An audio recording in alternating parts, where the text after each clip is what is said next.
pinupulot yung bond paper at pinaganon lang. Pinahinga siya dun sa bond paper at inamoy ng doktor. Wala nang gano'n. Sabi ng doktor na nakapirma dyan. Wala sila yung pang-test talaga. Wala sila talagang pang-test dahil wala pang ini-issue sa kanila. Pero saan kayo, bilang investigador, naamoy niyo ba siya?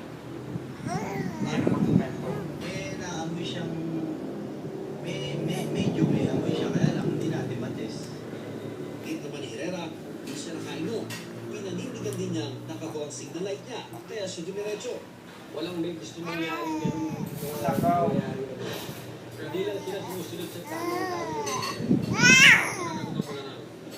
Tamang tawir ni tawir. Ano kayo? Ganito na yun eh. Hindi na natin kaya balik eh. Nakapag-guilty nga ito dahil medyo kahit ang case dito dahil after the accident, iniwanan